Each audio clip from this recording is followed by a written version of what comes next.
Hey everybody, it's Dr. Zubin Nemanja, ZDoggMD if you're nasty. Okay, this vaccine thing, everybody's talking about 12 to 16 to 18 months to develop a vaccine. Government officials are telling us this.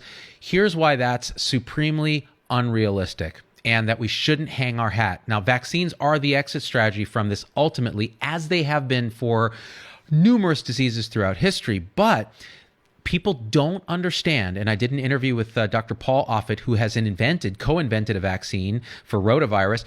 People don't understand how difficult this is to get right and be safe. And this is why.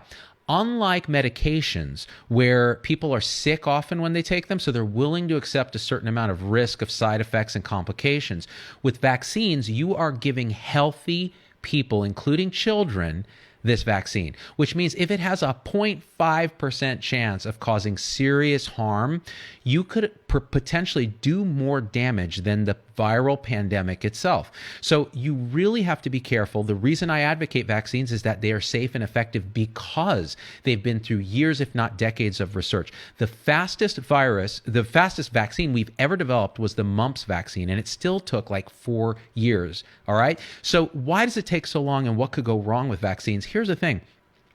With vaccines, there's many different approaches to how you make them, but ultimately you're generating some sort of protein that looks like the business end of a virus that then triggers your immune system to mount a response that neutralizes that particular protein.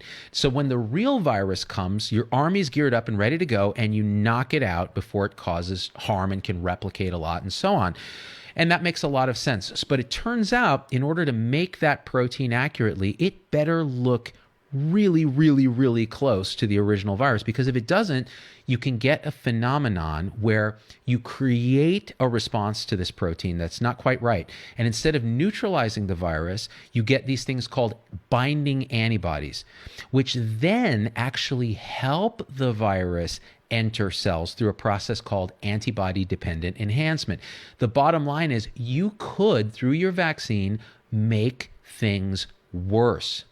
Now, this has actually happened with a modern vaccine, the dengue vaccine. So the first iteration of dengue vaccine, young children who'd never been exposed to dengue actually had this phenomenon of antibody-dependent enhancement and got sicker when they were exposed to dengue than they might have if they had never gotten the vaccination.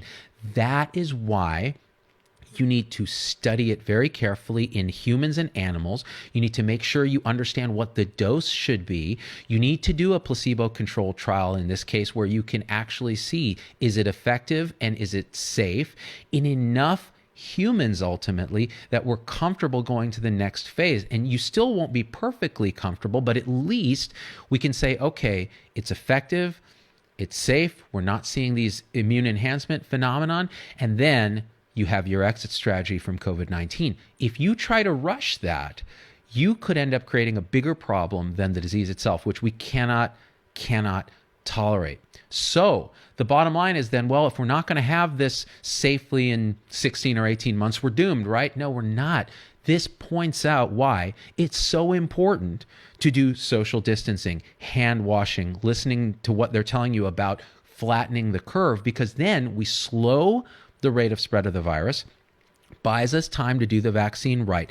Also, we're working in parallel on antiviral treatments, so actual other treatments for the disease itself, working on understanding how better to manage these patients when they end up in the hospital, understanding why some people get sick and some people don't, which may lead to other treatment strategies, and improving our technology to actually track cases so that if we flatten the curve, we can exit ramp this by actually testing people for antibodies that might imply they've been infected and now are immune, sending them back to work.